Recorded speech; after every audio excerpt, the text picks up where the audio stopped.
माननीय न्यायाधीश श्री पंकज मित्तल साहब, न्यायाधीश सर्वोच्च न्यायालय,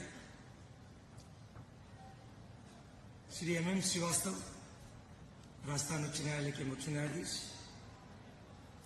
श्री SS शिंदे, पूर्व मुख्य न्यायाधीश राजस्थान हाईकोर्ट, मेरे प्रिय भ्राता Shri doctor justice Pushpendra Singh Bhati,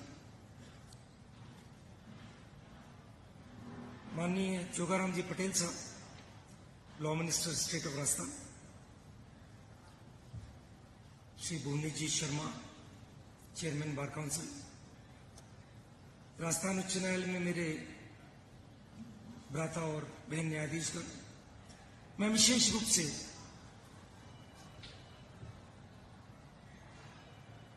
reference देना चाहूंगा पूर्व मुख्य न्यायाधीश झारखंड उच्च न्यायालय श्री प्रकाश टाटिया साहब, मेरे बड़े भ्राता श्री गोपाल व्यास साहब, श्री विनीत कोठारी साहब, श्री जस्टिस चिंताराम जी पवार साहब और श्री देवेंद्र कछवाहा साहब पर, जिन्होंने अपनी उपस्थिति से इस कार्यक्रम को चार चांद लगाए।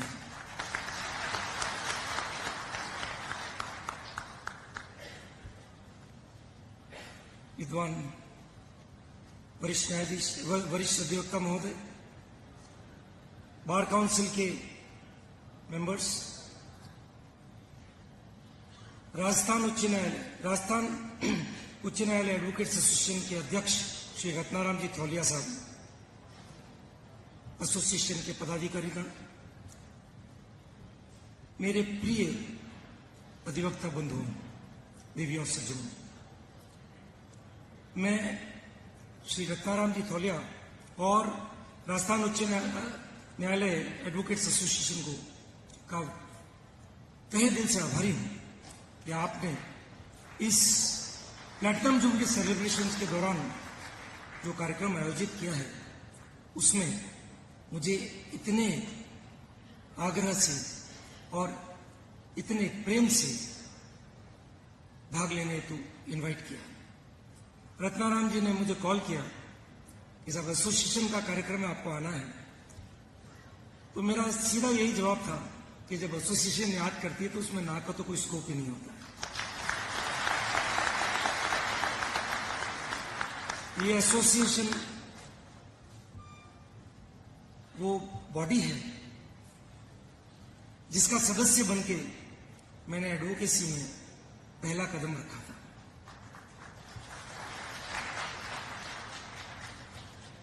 एसोसिएशन ने इस प्लैटिनम जुबली कार्यक्रम में बहुत ही महत्वपूर्ण सब्जेक्ट पर ये सेमिनार रखा है, बट मैं ये कहना चाहूंगा कि आइंदा से मुझे ध्यान रखना पड़ेगा कि जहां किसी सब्जेक्ट के ऊपर प्रिय भाई पुष्पेंद्र सिंह जी भाटी साहब विशेष तौर पे टेक्नोलॉजी पर जहां बोल जाएं, उसके बाद में उस सब्जेक्ट पे बोलने की हिम्मत नहीं करनी चाहिए। पुष्पेंद्र जी ने इस विषय पर जितना कुछ कहा जा सकता है पूरा इस ऑगस्ट गैदरिंग के सामने पीपीटी के साथ बताया है।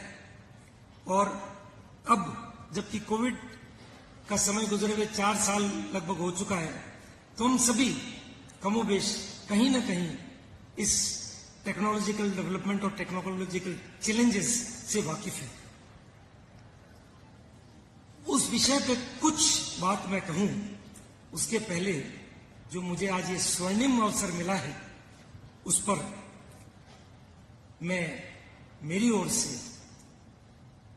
बहुत तहे दिल की गहराई से ससम्मान उन विशेष हस्तियों का जिक्र करना चाहूंगा जिन्होंने इस एसोसिएशन का सदस्य रहकर इस एसोसिएशन को और इस हाईकोर्ट को गौरवान्वित किया है। मैं बहुत ही सम्मान से नाम लेना चाहूंगा उन वरिष्ठ अधिवक्ताओं ने जिन्होंने इस इंस्टीट्यूशन का गौरव बढ़ाया। श्री थानचंद जी मेहता साहब, श्री भीमराज जी पुरोहित साहब, श्री लेखराज जी मेहता साहब, श्री अस्तिमल जी पारक साहब, श्री महावीर चंद जी भंडारी साहब, श्री मगराज जी बंसाली साहब, श्री मकतूम जी सिंघवी साहब मेरे स्वर्गीय नाना जी, श्री मुरलीधर जी पुरोहित साहब मेरे गुरु श्री दलपत सिंह जी सिसोदिया साहब, मेरे ताऊजी श्री मरुदर मधुर साहब, श्री के.एन. जोशी साहब, श्री बी.एल. महेश्वरी साहब, श्री रुक्मीचंद जी जैन साहब, श्री जसवंत जी टाटिया साहब, श्री पन्नालाल जी चौधरी साहब, श्री रमेश चंद्र जी महेश्वरी साहब, श्री रोशनलाल जी महेश्वरी साहब, श्री रामराज जी व्यास साहब, श्री मुरली मनोहर जी व्यास साहब, श्री मुनीलाल जी गर्ग साहब, श्री राजेंद्र मेहता साहब, श्री जयराम जी बेनीवाल साहब, श्री आर.एल. परियार, श्री ओ.सी. चटर्जी और श्री महेश बोरा साहब। क्षमा करें यदि मैं किसी भी हस्ती का नाम भूल गया हूं तो मुझे क्षमा करें। मैं ये जो यंग लॉयर्स की गैदरिंग है आज, उन्हें ये बताना चाहूंगा कि इन हस्तियों के द्वारा जब केसेस की पैरवी की जा रही होती थी तो उस माहौल में कुछ क्षण बैठना एक उम्र भर की सीख के बराबर होता था। और मुझे और मेरे जो कंटेम्पररीज हैं उनको ये सौभाग्य प्राप्त हुआ है कि हमने इनमें से कई वरिष्ठ अधिवक्तागण से बहुत कुछ सीखा है। तो मैं आज उनकी स्मृति में मेरा ससम्मान नमस्कार ज्ञापित करता हूं कि उन्होंने इस एसोसिएशन का सदस्य रहकर इसकी गरिमा को बहुत बहुत बढ़ाया है। कानून और प्रौद्योगिकी के बारे में बहुत कुछ कहा गया है और हम सुनने को आतुर हैं। मेरे बड़े भ्राता श्री पंकज मित्तल साहब को और माननीय श्री ओम बिरला साहब को इस सब्जेक्ट पर समय की भी कुछ मर्यादा का ख्याल रखना है, परंतु मैं बहुत छोटी छोटी कुछ बातें आपसे साझा करना चाहूंगा। बहुत कहा जाता है कि कोविड के बाद में इस टेक्नोलॉजी का इस्तेमाल बहुत द्रुत गति से हुआ है। मैं आपको बताना चाहूंगा कि राजस्थान उच्च न्यायालय ने तो इस टेक्नोलॉजी को इससे बहुत पहले इस्तेमाल करना प्रारंभ कर दिया था। मैं और भ्राता विनीत माथुर साहब डिवीजन बेंच में बैठते थे तो एक अपील प्रस्तुत हुई जिसमें यह पता चला कि बहुत महत्वपूर्ण साक्ष्य के तौर पे डॉक्टर की एविडेंस ट्रायल में नहीं कराई गई। कारण क्या कि समन भेजने पर ऐसा पता चला कि डॉक्टर जिस स्थान पर पोस्टेड थे वहां नहीं है। उसकी एविडेंस के अभाव में उस मुकदमे का निर्णय सम्यक रूप से होना संभव नहीं था। तो हमने ये विचार किया तुरंत ही ये तो टेक्नोलॉजी से किया जा सकता है। तुरंत डायरेक्शन दिया गया कि डॉक्टर जहां कहीं हो उसकी साक्ष्य ली जाए। धारा 391 सीआरपीसी के प्रावधानों का इस्तेमाल कर हमने ये डायरेक्शन दिया और मैं ये बताना चाहूंगा बड़े सेटिस्फेक्शन के साथ कि वो 2018 या 19 का समय था जब हमारे इस डायरेक्शन को फॉलो करते हुए वो विशिष्ट न्यायाधीश जो अब राजस्थान स्टेट जुडिशियल एकेडमी के डायरेक्टर हैं मिस्टर दिनेश त्यागी, उन्होंने उस समय वीडियो कॉन्फ्रेंसिंग से डॉक्टर जो कि कहीं बाहर पोस्टिंग हो गई थी उनका स्टेटमेंट रिकॉर्ड किया। तो ये टेक्नोलॉजी का कमाल है। ई प्रिजन सॉफ्टवेयर जिसकी बात की गई, अभी माननीय लोकसभा अध्यक्ष साहब से बात हो रही थी और उन्हें भी बड़ा ही प्रभावित किया कि ये किस प्रकार का ऐप है जिससे कि गरीब से गरीब जो बंदी जेल में बंद है उसकी पूरी डिटेल्स आपके क्लिक ऑफ द बटन पर आ जाती है। ये मामला भी डीबी में हमारे सामने एक कन्विक्ट का मैटर आया था जिसकी 14 साल में एक बार भी पैरोल नहीं हुई थी। हमें बड़ा विचित्र लगा कि जब 5 वर्ष में कोई व्यक्ति पैरोल का लाभ प्राप्त करने के लिए हकदार हो जाता है तो ऐसा क्या हुआ कि 14 साल तक उसकी एक भी पैरोल एप्लीकेशन नहीं लगी। तो हमने तुरंत निर्देश दिया राज्य सरकार को, जो एडिशनल एडवोकेट जनरल उस समय हुआ करते थे श्री फरजंद अली साहब, जो आज की तारीख में राजस्थान उच्च न्यायालय की शोभा बढ़ा रहे हैं, उन्हें हमने निर्देश दिया कि आप ये डेटा इकट्ठा करके हमको दीजिए, सारे प्रिजनर्स का राजस्थान में। लगभग 1 वर्ष का समय लगा, पूरा डेटा आया और उसके बाद तुरंत ही उस सारे डेटा को हमने एक प्लेटफॉर्म पे मर्ज किया, जिसे बाद में चलकर ई प्रिजन्स का नाम दिया गया।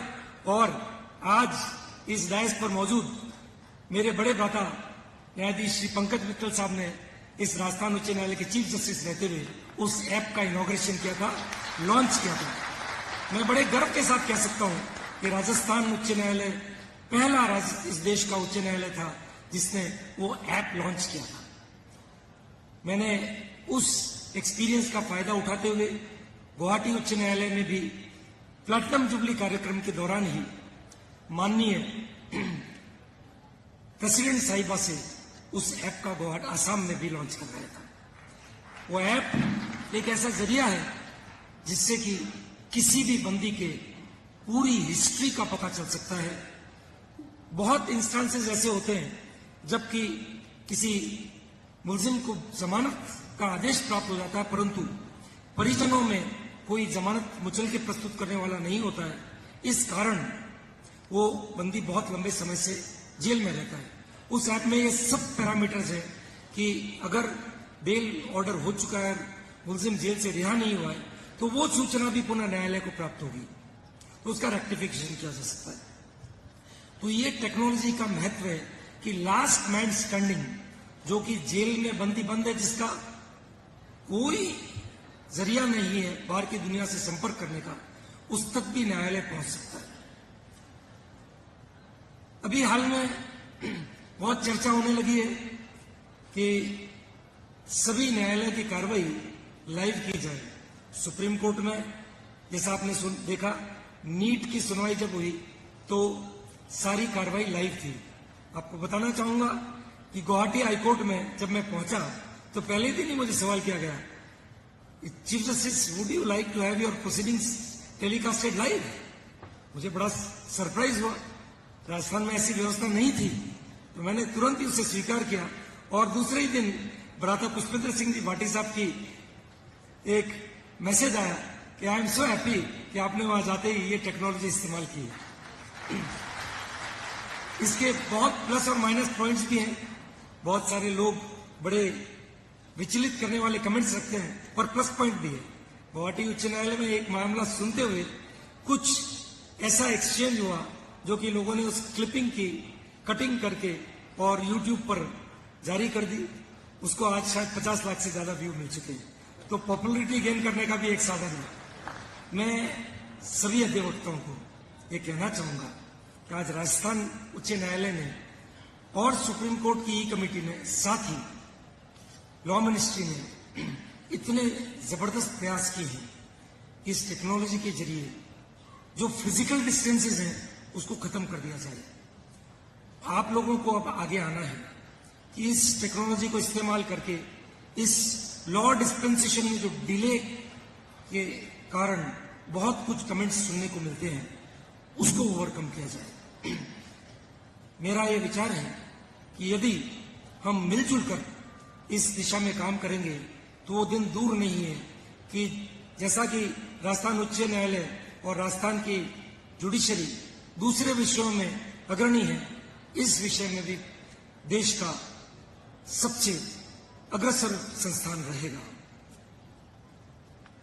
राजस्थान उच्च न्यायालय एडवोकेट एसोसिएशन ने मुझे इस कार्यक्रम में बुलाया, इतना सम्मान दिया और मेरी मूल एसोसिएशन के सदस्यों के मध्य आकर मेरे विचार शेयर करने का मौका दिया। उसके लिए मैं तहे दिल से आभारी हूं। धन्यवाद। जय हिंद।